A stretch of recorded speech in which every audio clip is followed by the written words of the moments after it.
joy to see so many people that I love from outside of these walls also here today. Thank you. You know, ever since I started seminary, people have been asking me the same question. Why? Now that why looks different in different situations. Sometimes it's simply, why the change? Sometimes it's, what's your call to ministry? And sometimes it's just, why would you do that? I'm never quite sure what I'm going to get, so I watch people's body language. Sometimes people lean in, and sometimes, I'd like to think subconsciously, they slowly step away. I understand both responses. You've probably heard me say that I don't come from a church background. And what I mean by that is that I wasn't raised in the church, meaning my family never got up on Sunday to attend services, and we rarely prayed around the dinner table. However, when I was 12, I started attending a local Southern Baptist church, much to the chagrin of my mother. See, my mother got pregnant with me when she was 16, and when her church discovered that, they kicked her out. I didn't think of it at the time, but it was probably very difficult for her to see me engage something that had been so hurtful to her. Now, I wasn't called to that church by some sort of deeply spiritual revelation. No. Instead, I joined that church for two reasons. Pizza and toilet water, which I'll explain. At that time, my family was surviving off welfare and food stamps, and we didn't have much money for anything extra. So when my friend Katie invited me to go bowling with her, I told her no. But then she told me that the youth group would pay for me to go bowling, and they would buy me pizza. I was sold. And I went bowling with her that weekend, and we had a great time. So the following Sunday, I went to church with her.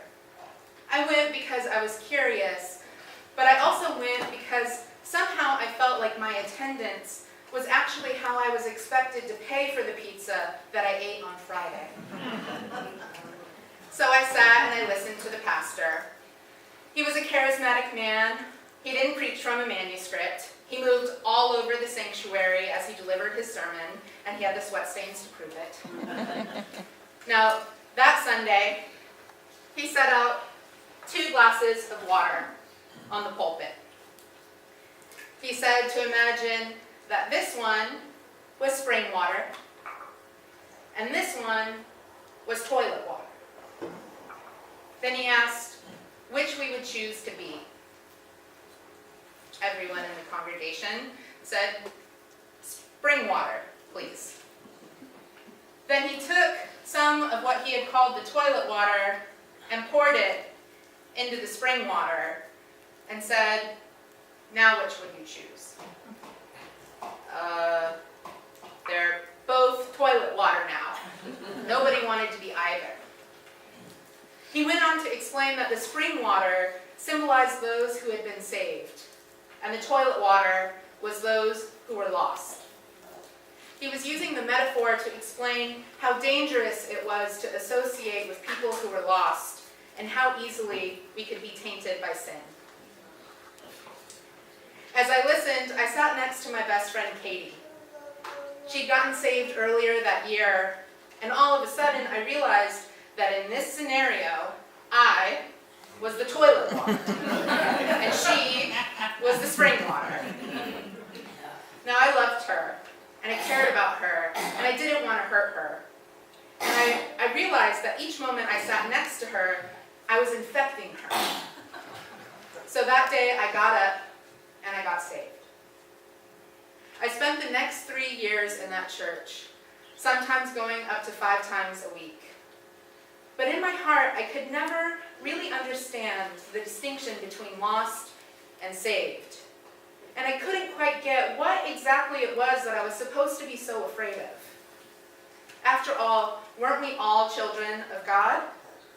Weren't we all created in the image of the divine? So how could could some of us be favored over others? It never made sense to me. I left that church after the preacher preached against his sister from the pulpit because she was a lesbian.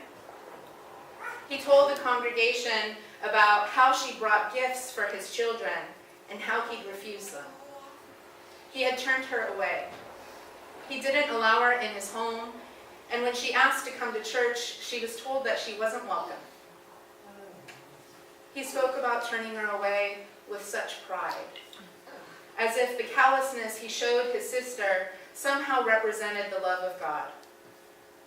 That was my last day there, and my last time in a Christian church for a very long time.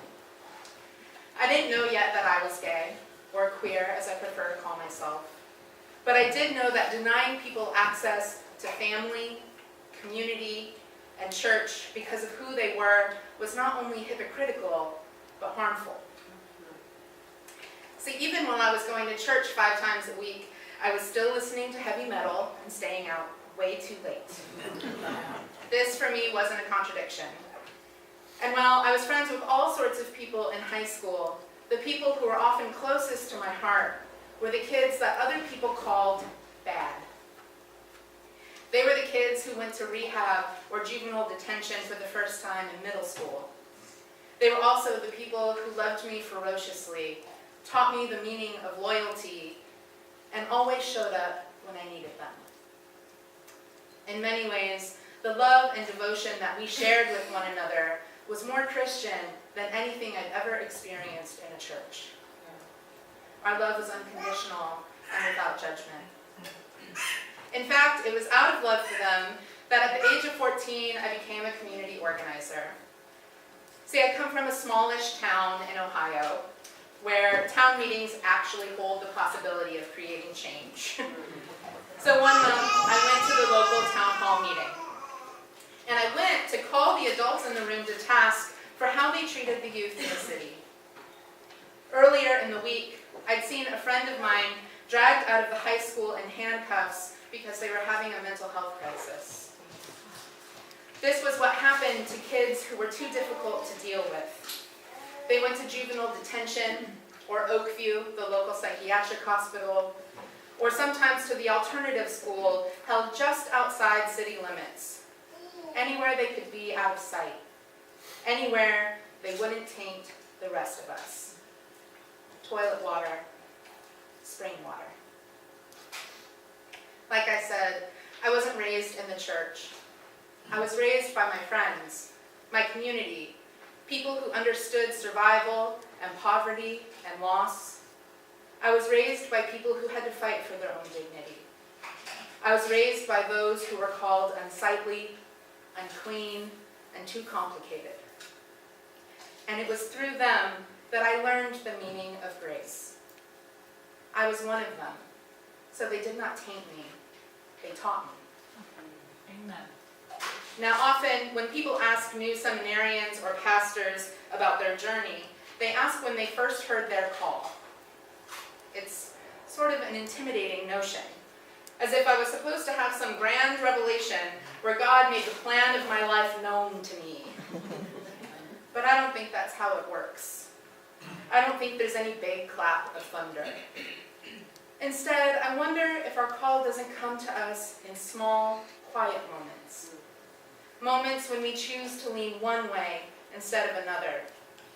Moments where our gut tells us, this is what you have to offer. Do it now. I think maybe our gifts show up in the ordinary moments, but I think we also always have the choice to lean in or lean away. I reject the idea that God calls some of us and not others. It's a privilege to be in this pulpit, but I have no more right to it than any of us here today. My spiritual gifts are no greater, and my struggles are no less. In fact, I never even wanted to be part of the church. Not after I'd seen how much harm it caused people I love. And I certainly did not want to be a pastor. I just wanted to help keep my friends alive. I wanted to help create a world where nobody ever had to question their worthiness. But still, when people ask me when I first heard my call, there is one memory that often comes to mind. It is of a cross. I bought it for my boyfriend in 2003. He was raised in a fundamentalist Christian home, and I watched him struggle with his relationship to God. I watched as he tried to suppress both his gender and his sexuality so that he could win God's favor, so he would no longer be an abomination. That was the word that he used for himself, abomination. After all, it is what they told him he was. He thought that to be loved by God, he had to be straight, gender-conforming, and sober. So he tried. I watched him struggle against his own nature, and I listened the night that he broke down crying and said, "I just want to be right with God." And he was full of such agony. Now, it should be said at that time that I did not go to church, and I certainly would have never called myself a Christian. But that Christmas, I went out and I bought him a cross, a necklace that he could wear around his neck, something to remind him that he was loved exactly as he was, something to remind him that he didn't have to suffer in order to become worthy. And when people ask me about my call, I think about the moment that I gave it to him. I remember his expression and the different tone of the tears that were shed that night. I remember watching something return to him, and it wasn't God, it was dignity. I didn't give him the cross to remind him of God or of Jesus, and at the time it wasn't a religious act for me. It was a different sort of witness. It was an attempt to return something that had been stolen from him. It was an attempt and a hope that he might be able to see himself as I did. In seminary, we're asked to reflect on what we think the nature of God is and what the nature of humanity is. And when I think about divinity, I think about dignity. For me, the two are synonymous. When we are stripped of our dignity, we are stripped of that which is divine in us. And that night, I did not learn about the power of the cross. Instead, I learned about the power of reflecting back that which is already holy within each of us. I learned about a sort of salvation that comes through the hearts and hands of humans. A salvation that does not require purity or righteousness, but instead sits to bear witness to the agony and say, yes, even now, you are worthy. And it did not come in a big burst of brilliance. I didn't even know what I was aiming to do with my gift, only that I wanted to offer it. It was one of those ordinary moments that has had extraordinary consequence. A year after that, he died. He overdosed on heroin and crack, substances he'd used to calm that feeling of not enough. And even at his own funeral, he was called a sinner. But when I went up to offer my condolences to his mother, I saw that familiar cross around her neck. He'd been wearing it the night that he died. And I can only hope that it gave him some sort of comfort.